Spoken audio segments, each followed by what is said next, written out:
Hi friends, welcome to my channel Supti এখন লিখছি। তো দেখুন বন্ধুরা, তো আজকে আমি আপনার কাছে পাবদা মাছের ঝাল নিয়ে এসেছি। তো মাছটা কেটে নিয়েছি, কেটে ভালো করে ধুয়ে নিচ্ছি ঘষে ঘষে। এই যে ভালো করে ধুয়ে নিলাম। এবার এটাকে নুন হলুদ মাখাবো। তো জলটা ঝরিয়ে ফিরছি।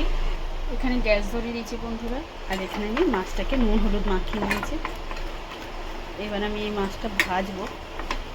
পাবদা মাছ আমার ভাজতে খুবই ভয় লাগে, প্রচুর ফটফট ফটফট করে। তো যাই হোক, তেলটা গরম করে ফিরছি। তো তেল দিয়ে দিয়েছি, তেলের উপরে নুন দিয়ে দিয়েছি। নুন দিয়ে করে ফিরছি বন্ধুরা সবটা মাছ।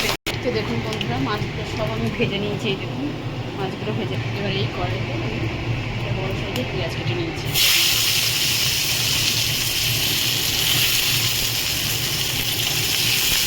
পেঁয়াজটা ভাজা ভাজা করে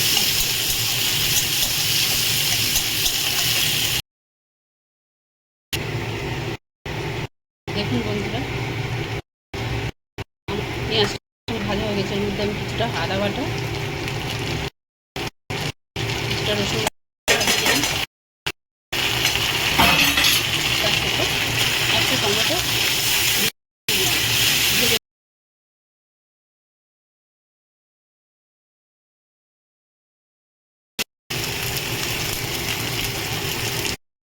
লঙ্কার গুঁড়ো,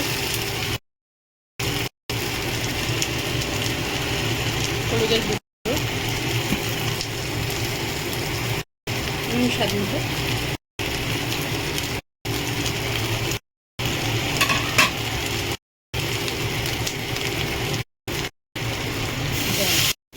দেখুন বন্ধুরা মশলাটা কষা হয়ে গেছে। এবার আমি জল দিয়ে দেবো।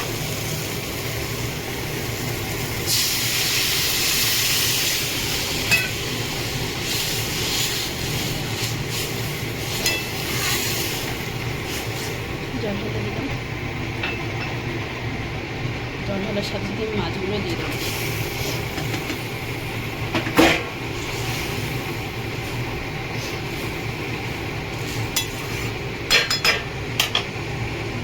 ঢাকা দিলাম, পরে ফিরছি।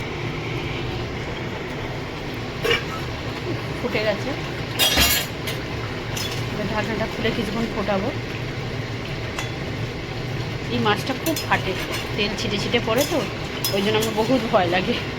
তো যাই হোক, আর একটু ফোটাবো, জলটা কমিয়ে ফিরছি। তো বন্ধুরা দেখুন, এবার আমি এর মধ্যে ধনে পাতা কেটে রেখেছি, এটা দিয়ে দিলাম। অন্য সময় আমার কাছে ধনে পাতা থাকে না, তাই দিতে পারিনি। এটা একদম নর্মালভাবে রান্না করি, আমি প্রত্যেকটা জিনিসই নর্মালভাবে করি। তো দেখুন বন্ধুরা, ধনে পাতাটা দিয়ে দিলাম।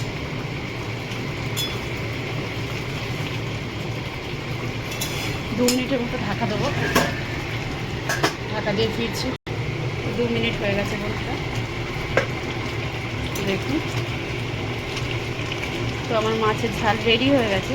তো আপনারা ট্রাই করবেন, ট্রাই করে কমেন্ট করে জানাবেন রেসিপিটা কেমন লেগেছে। ভালো লাগলে লাইক কমেন্ট শেয়ার চান, আর আমার চ্যানেলটা সাবস্ক্রাইব করবেন। ভালো থাকবেন, সুস্থ থাকবেন। থ্যাংক ইউ ফর ওয়াচিং বন্ধুরা, বাই বাই।